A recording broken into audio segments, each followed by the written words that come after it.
Médiaté décline toute responsabilité quant aux propos tenus dans cette émission. La spiritualité pour les nuls vous est présentée par la Centrale Coworking d'Amos.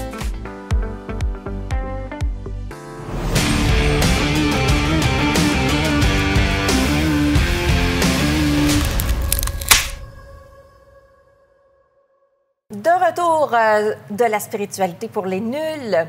Aujourd'hui, on va toucher un aspect, ça me donne déjà des frissons. Imaginez, on va toucher un aspect où on va laisser partir des âmes dans l'au-delà. Et pour ce faire, j'ai avec moi nul autre que Dwana. Bonjour. Allô? Ça va bien? Re-bienvenue. Ben oui. Hein? On ne pouvait pas terminer tous les épisodes qu'on a fait ensemble sans parler justement des passeurs d'âme, en fait. Et tu en es une. Oui. Il y a beaucoup de personnes, je pense, qui ne savent pas qu'est-ce qu'un passeur d'âme. Ouais. Alors, j'aimerais ça que tu puisses nous décrire un peu c'est quoi la job d'un passeur d'âme. Ça en est toute une. Mm-hmm. Moi, de mon côté, il faut que je précise aussi, passeur d'âme va souvent avec la médiumnité. Okay. Donc, moi, mon côté médium est encore en développement. Il y a des gens qui le sont plus que moi. Okay. Donc, en gros, ce que c'est que lorsqu'une personne décède, parfois, elle passe directement de l'autre côté lorsqu'elle a terminé ce qu'elle a à faire sur Terre. Mm-hmm. Par contre, quand elle a une tâche inachevée, que ce soit parce qu'elle s'inquiète pour un proche ou que ce soit quelque chose, je ne sais pas, elle avait perdu de quoi sur Terre, qu'elle devait remettre à sa famille avant de partir, elle ne trouve plus, donc elle veut vraiment que ça se rende, elle a besoin de faire passer un message. Comme un peu un non-finished business, comme on dit. Exactement, là, une chose non terminée, oui. Donc, ce qu'elle va faire, c'est qu'elle va essayer de trouver une personne comme moi ou comme d'autres personnes, une médium, qui va les entendre, les ressentir ou les voir, pour essayer de se faire comprendre. Moi, dans mon cas, vu que je ne suis pas assez développée à ce niveau-là, des fois, j'en manque, mais des fois, j'en capte. Donc, ce que ça fait, c'est que ceux que je capte, je peux transmettre. Donc, je vais aller chercher la personne. Comme parfois, exemple, la semaine dernière, j'ai reçu un message, mais je ne connaissais pas la personne, puis je ne comprenais pas qui qu'elle voulait que je contacte. Donc, j'ai utilisé mon réseau Internet sur Facebook. J'ai mis le message et j'ai signé le nom de la personne que j'avais entendue. Donc, ça n'a pas pris plus de 10 minutes que j'ai reçu un message me disant « Est-ce que c'est ma grand-mère? » Bien, j'ai dit « Je ne sais pas. » J'ai dit « J'ai une femme qui m'envoie des messages depuis 2 jours. Puis j'ai dit « Sincèrement, j'ai aucune idée de c'est qui. » Fait qu'elle dit « Bien, c'est le nom de ma grand-mère, puis ma grand-mère est en train de décéder en ce moment, elle est à l'hôpital. Puis là, je suis comme « Ben voyons donc, c'est quoi qui se passe? » Puis elle me dit elle n'est pas partie, mais elle n'est pas vivante. Elle est comme dans un esprit entre deux, comme comateuse, peut-être plus vers la fin. Puis elle dit, j'ai l'impression qu'elle se raccroche à quelque chose, puis elle ne veut pas partir. Bien, je dis, ben, c'est peut-être pour toi, dans le fond, le message. Fait que là, elle s'est mise à pleurer, elle me remerciait, puis elle dit, maintenant, elle peut partir, je suis contente, je suis en paix. Puis à la minute où elle m'a dit ça, elle m'a dit que quelques heures plus tard, sa grand-mère s'était éteinte et elle m'avait envoyé une photo de elle la tenant par la main. Donc, dans le fond, c'est un peu ça notre mission, c'est de faire en sorte que les messages se transmettent. Et des fois, ceux qui n'ont pas de message simplement, sont juste perdus, ils ne comprennent pas ce qui leur arrive, ils ne savent même pas qu'ils sont morts. Donc, des fois, c'est de leur faire comprendre ce qui est arrivé. Ça, c'est une grosse partie que les médiums doivent faire parce qu'eux se font plus dérangés, ils vont se faire parler, accrocher, puis ils vont vraiment les voir comme je te vois toi, ce qui m'arrivait quand j'étais plus petite, mais maintenant, avec les années, ça a comme diminué, mais c'est en train de revenir. Et moi, dans mon cas spécifiquement, ceux que j'entends pas ou que je ne vois pas, s'ils veulent se faire sentir présents et qui leurs choses sont terminées, mais qu'ils veulent traverser, ils viennent littéralement cogner à ma porte. Vraiment là, comme un bruit, 3 petits coups. Moi, au début, je pensais que c'était les amis du voisin, les enfants ou autres qui me jouaient des mauvais tours jusqu'à ce que je sois à côté de la porte, que ça cogne, que je regarde dans mon petit œil magique et que je vois qu'il n'y avait absolument personne. C'est une autre médium qui m'avait expliqué ce qui se passait dans mon cas. Et elle m'a vraiment dit, lorsque ça cogne, un exemple, 3 petits coups comme ça veut dire que la personne demande la permission de passage. J'ai seulement à ouvrir la porte, l'accueillir avec amour et il traverse. Par contre, si ça cogne vraiment comme puis agressif, je ne dois pas ouvrir. Ça veut dire que la personne n'est pas en paix, n'a pas terminé et que ça pourrait être dangereux pour moi parce que non seulement elle traverserait peut-être pas, mais elle peut s'accrocher à moi. Donc, me vider de mon énergie. Ouais. Écoute, là, tu viens de me transmettre là, de la chair de poule, mais aussi du fait que j'ai vécu certaines situations. Si tu me permets, je t'en parle et dis-moi qu'est-ce que c'est selon ce que toi, tu ressens ou t'entends ou whatever. Parfait.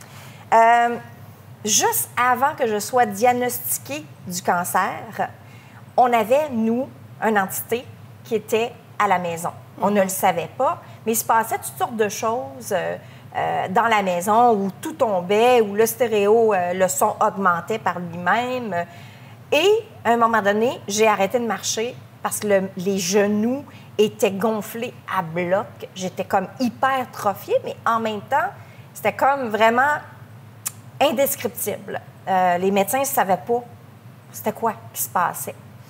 Et puis, jusqu'au jour où on a su qu'il y avait l'entité qui était là et on nous a dit que l'entité, bien, un des endroits où il s'accroche, c'est par les genoux.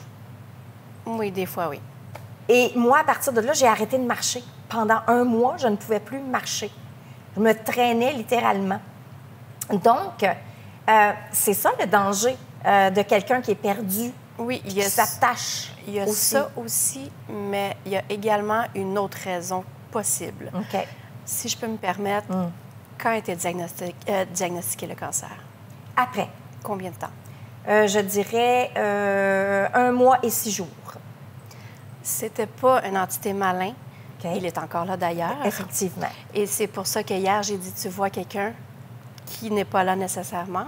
Donc, dans l'émission qu'on avait parlé, là, j'avais soulevé le point. Oui. C'est parce que c'est un de tes gardiens. Ah, il est encore là, hein? Oui, puis là, j'ai la chair de poule jusque dans le nuque. Je savais. La personne que je disais qui faisait 6 pieds avec les cheveux décalés un petit peu sur le côté, blanc, je dirais que la personne avait les yeux bleu-gris. OK. Je ne sais pas c'est qui. Je ne suis pas capable de voir le nom ou quoi que ce soit, mais la description est là. C'est un homme assez costaud, je dirais bûcheron. Cette personne voulait t'arrêter de faire tes choses pour que tu penses à toi et que tu ailles excusez, le chakra de la gorge vient de me bloquer. Donc, cette personne-là voulait t'arrêter pour que tu ailles consulter, que tu prennes soin de toi. Que cette personne-là essayait de te dire... C'est ça, elle essayait de te dire, arrête. Genre, pense à toi, pense à ta santé, tu sais pas ce qui s'en vient. On va t'arrêter, la vie va t'arrêter, tu n'auras pas le choix. Mais cette personne-là n'était pas capable de se faire comprendre. Fait qu'une... OK, bien, je frissonne de bord en bord. Une entité énergétique va aller chercher ta chaleur. C'est pour ça que tu as l'impression d'avoir des frissons, d'être froide. Si c'est quelqu'un, mettons un exemple, grand-mère, grand-père, oncle, tante, vont venir t'envelopper de leur chaleur lorsque, mettons, tu pleures ou quelque chose, tu as l'impression d'avoir une grosse chaleur comme une doudou, puis là, tu t'endors. Mais ça, c'est un être qui est très proche de toi. Par contre, si c'est quelqu'un comme un guide, excuse-moi, un guide ou simplement un esprit qui est là attitré à toi, parce qu'il faut savoir qu'on a seulement 3 guides dans la vie et que ce n'est pas nécessairement un être que tu connais. Donc, cette personne-là va tout faire pour essayer de se faire entendre. Les sons énergétiques, les fréquences électromagnétiques, donc dans la TV, dans la radio, sur ton cellulaire, les lumières qui flashent, comme mon problème actuel que j'ai souvent ces temps-ci. Ça peut être aussi de faire tomber des objets, d'essayer de te faire miroiter quelque chose. Peut-être que tu vas être dans ta douche avec la vapeur, un mot va s'écrire. Donc, ils vont essayer de faire ce qu'ils peuvent pour te faire signe. Et dans ton cas, ils t'ont arrêté de marcher pour que tu arrêtes de faire tes choses. Et c'est vrai ce que tu dis, parce que ça a été vérifié par après. Et cet individu-là, quand tu dis qu'il était bûcheron, c'est lui qui était en train de construire la maison où j'habitais. Et c'était un non-finished business aussi, parce qu'il n'a pas eu le temps de construire sa maison au complet. Il y a eu un accident de voiture sur la 640 et qui a fait en sorte qu'il est revenu dans cette maison-ci. Et là, je vois que tu es émotionnel. Écoute, on n'a pas de rien. Mon collègue va t'apporter quelque chose, là. Merci. Je suis désolée. Qu'est-ce qui t'amène à être émotionnel, si tu me permets de te poser la question? Il me remercie. Il dit enfin quelqu'un qui écoute. Mais ça arrive pas souvent. Donc, c'est comme là, je vois que ça développe encore plus parce que tu viens de me confirmer que. Mais oui, c'est ça. Excusez. Mais non, c'est ça. La personne me dit, hey, depuis. Puis la personne parle avec un certain joual de. Les bûcherons, on va dire ça comme ça. Puis tout ce que j'entends, c'est, hey, depuis le temps que j'essaye. Donc, ben, c'est ça. Donc, tu devrais avoir moins de manifestations.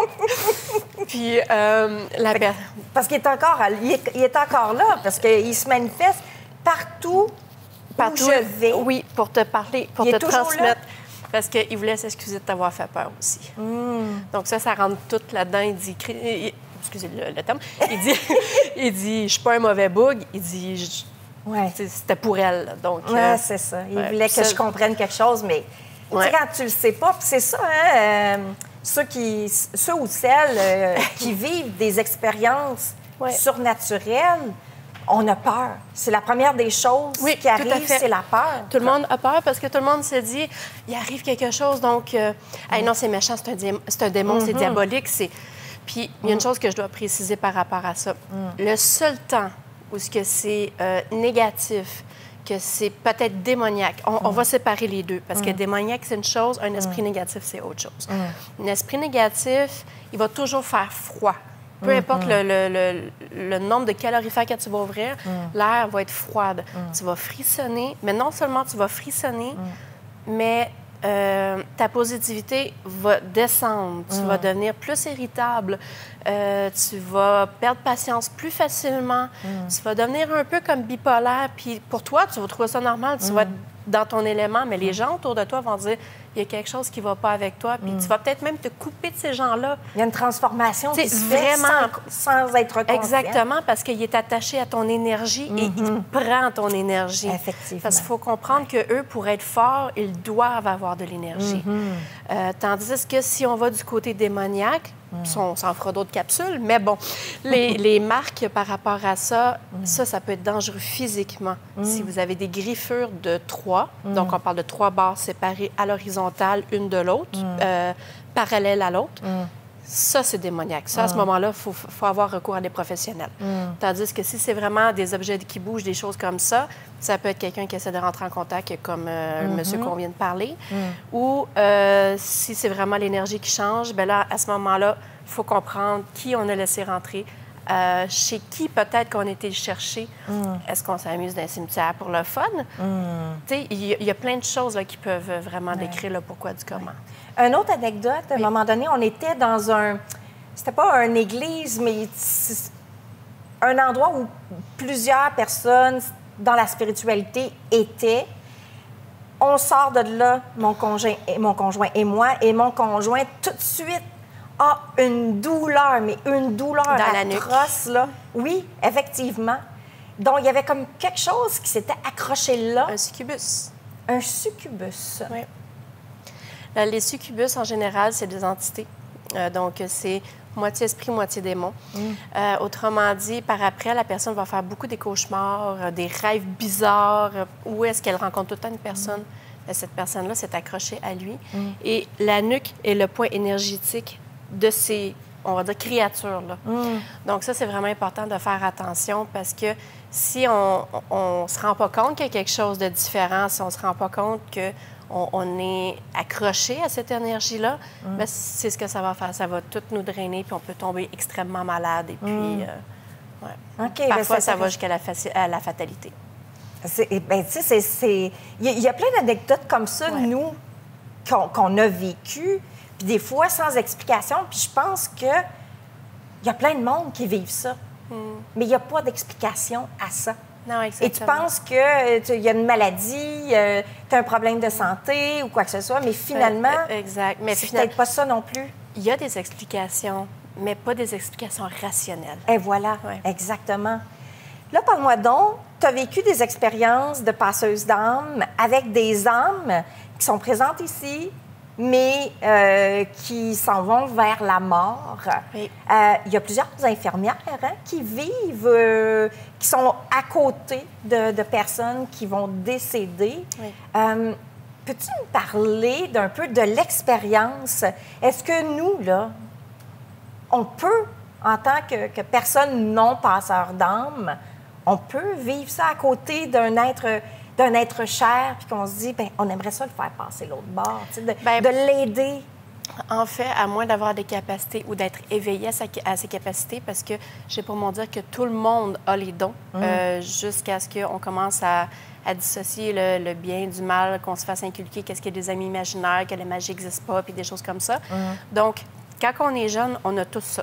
Ceux qui ont gardé cette ouverture d'esprit-là, passeurs d'âme ou pas, peuvent effectuer ça parce qu'ils ont le contact avec l'âme. Donc, ils peuvent ressentir d'une manière quelconque, soit entendre, voir, ressentir ce qui ne va pas ou quand la personne part. Parfois, il y a même des gens qui vont dire qu'ils ont vu l'âme s'élever du corps pour passer de l'autre côté.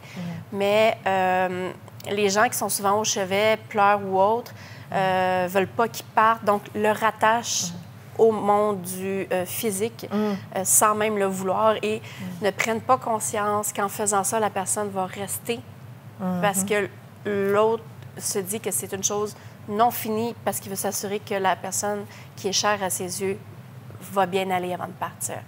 Puis souvent, les gens qui me disent « Je veux parler avec un défunt, je veux que tu appelles telle personne, je veux... » Non, je suis désolée. S'ils sont plus ici, ils sont en paix, ils sont partis.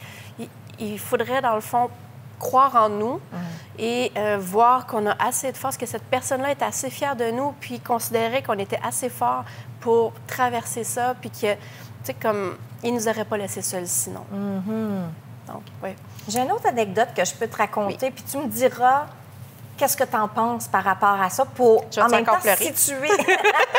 Je vais essayer que tu pleures pas. Mais un peu pour situer aussi, par exemple... nos téléspectateurs et téléspectatrices. Quand mon père est décédé en 2021, avant son décès, il dépérissait. T'sais, lui, il avait l'emphysème, il n'était plus capable de respirer, il n'y avait plus beaucoup d'air pour respirer. Puis à un moment donné, je l'appelais régulièrement, puis je parlais avec lui, puis je lui disais, « Papa, laisse-toi aller, pars. Arrête de t'attacher à ici. Arrête de penser que tu nous quittes et que tu ne veux pas nous quitter parce que tu as peur de nous blesser ou tu as peur de nous laisser perdus ici. » J'ai dit, arrête de penser comme ça. J'ai dit, moi, je te donne mon go. Vas-y, passe là la lumière. Passe vers la lumière. Mais là, mon père disait, oui, mais il faut que je parle à ton frère. Il faut que ton frère accepte que je parte. Tu sais, lui, il voulait avoir la bénédiction de tous. Et je lui ai dit, arrête d'avoir la bénédiction de tous, puis vas-y, laisse-toi aller. Et le lendemain, il partait. Donc, est-ce que ça, c'est une forme de, qu'on pourrait dire, où j'ai pu faire passer Tout à fait. son âme? Tout à fait, parce qu'à la base, ton père est quelqu'un qui prenait le rôle de l'homme de la famille très au sérieux. Donc, de laisser sa famille, comment je pourrais dire ça? Ne pas pouvoir subvenir aux besoins de la famille, devoir partir et laisser tout le monde derrière, d'avoir les craintes que, je sais pas, quelque chose irait pas bien parce qu'il aurait échoué dans son rôle d'homme de famille. Ça, c'est quelque chose, normalement, qui se passe d'homme en homme générationnel. Donc, de dire, maintenant, c'est toi l'homme de la famille, donc des choses comme ça. Donc, ça peut être une partie qui faisait que ça le retenait, mais le fait que tu as discuté avec lui, que tu l'aies rassuré, que tu lui aies montré de l'amour, que tu lui aies dit, écoute, tout le monde comprend, personne ne va t'en vouloir, tu peux partir. Ça, c'est des choses qui ont vraiment aidé à sa transition. Ouais. OK. Et est-ce qu'un passeur d'âme, c'est ça qu'elle fait avec quelqu'un qui est au chevet, là, qui va partir incessamment, mais il s'accroche ici, là? C'est quoi son rôle au passeur d'âme? Ça dépend. Si la personne est juste prête à partir de dire au revoir, ça se fait vraiment facile. Comme ceux qui cognent à ma porte ont déjà fini leur chose sur Terre et ont juste demandé « je veux passer, accordez-moi nanana dans l'amour ». Et ça prend absolument quelqu'un, un passeur d'âme, pour passer de l'autre côté? Pas nécessairement. Une âme peut passer? Une âme peut passer directement oui, okay. aussitôt qu'elle s'éteint.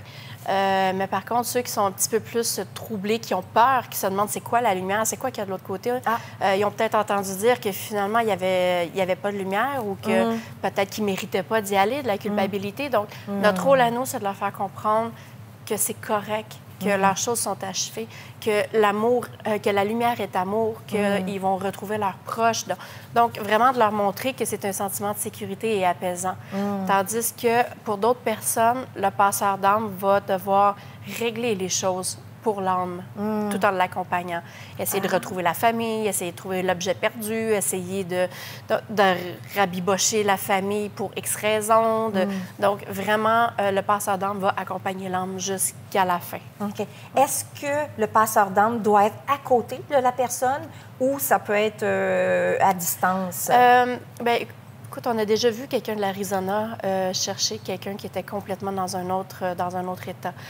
Pour la seule et unique raison qu'un exemple comme moi qui n'est pas tout à fait développé au complet côté médiumnité, ça m'arrive par bride. Si je ressens la personne, que j'ai une bonne connexion, ça va être plus facile. Mais je ne serais pas capable, un exemple, de regarder ton caméraman et de lui dire s'il y a quelqu'un. Donc, tu sais, c'est différent à chacun. Tandis qu'il y en a qui ont vraiment ça de développer, qui peuvent voir tout le monde. Donc, si, mettons, les médiums de son secteur ne sont pas développés, évolués, ou qui même refusent le don, bien, il va essayer d'aller chercher quelqu'un d'autre qui va l'entendre, quitte à le faire déplacer physiquement par la suite. Ouais. Est-ce que la personne qui va décéder dans les prochains jours ou les prochaines heures, est-ce que l'âme, elle est déjà volubile? Est-ce qu'elle commence déjà à se transcender? En fait, j'ai eu la confirmation la semaine dernière avec la grand-mère de mon amie. Donc, elle n'était pas morte, mais elle n'était plus dans son corps. Elle est venue me chercher pour que je transmette. Donc, mais la personne n'était pas décédée encore? Bien, le cœur n'était pas arrêté. OK, c'est ça. Mais tout le reste... Ah, OK. Donc, c'est ça. Okay. Donc, elle est en transition de partir. Puis, c'est ça. Dans le fond, avant de partir complètement, elle a voulu que je transmette. Donc, ça, c'est des choses comme ça. C'est comme un entre-deux. Exactement. Dans un entre-deux. Exactement, là. oui. Donc, c'est ce qui est arrivé avec cette personne-là. Parce que, pour être honnête, avant cette personne-là, j'avais jamais entendu un nom spécifique. OK. J'ai une autre anecdote pour toi. Tu vas essayer de ne pas te faire pleurer encore, là. J'étais dans un endroit où, en fait, on nous passait en quelque sorte dans l'au-delà, dans une méditation pour aller voir nos êtres chers. J'étais là, dans ce stade-là où je voyais mes êtres chers. Et tout à coup, il y a ma cousine qui passe devant moi et que je lui dis « Qu'est-ce que tu fais là? Retourne-toi-en, t'es pas décédée, tu sais. » Alors, elle est partie, c'était le flash. Elle n'est pas décédée. J'ai dit, va-t'en, tu n'es pas décédée. Laisse-moi vivre mon moment avec mes êtres chers. Elle est partie. Et quand je suis revenue, donc la formation terminait, j'avais plusieurs appels sur mon cellulaire en message me disant que ma cousine venait de décéder. Et là, le regret, comprends-tu, de moi, à dire, oh my God, je l'ai repoussée, je l'ai rejetée. Et puis, mais elle était décédée et je ne le savais pas. Elle venait de passer. Mais en fait, de passer, je ne sais pas, c'est incompréhensible pour moi. Mais cependant, le lendemain, vu ma culpabilité à ça, le lendemain, elle est revenue me voir. Je déjeunais, elle revient me voir et je la voyais comme toi, que je te vois aujourd'hui. Et elle me passe son message. Et à partir de là, moi, j'étais comme... Oh my gosh, oh my gosh, oh my gosh. Et là, tout de suite, j'ai envoyé un message à sa fille pour lui dire, voici le message que je viens de recevoir. Mais tu sais, moi, je commençais dans ce milieu-là, là, c'est tout nouveau, là. Alors, qu'est-ce que tu peux décrire de ça? Est-ce que c'est quelque chose que j'ai fait passer l'âme sans le savoir? C'est quoi l'expérience? À ce niveau-là, tu n'as pas agi en tant que passeuse d'âme. Elle venait te réconforter en discutant avec toi. Parce qu'elle savait que tu avais un sentiment de culpabilité de l'avoir rejeté et elle voulait te dire que tout était correct, donc en partant. Et après, elle est partie. La seule chose, par contre, avec l'activité dont tu me parles, je voudrais juste émettre un petit commentaire, c'est que c'est très dangereux de faire ces séances. Oui, ça apporte du bonheur, de la béatitude et tout, d'avoir parlé à nos êtres chers. La seule peur que moi j'ai avec ça, comme avec les voyages astrales, c'est que lorsque vous quittez votre corps pour faire ça, votre enveloppe est vide. Donc, un autre esprit un peut prendre autre peut possession. rentrer, oui. Et à ce moment-là, vous pouvez être perdu dans le néant.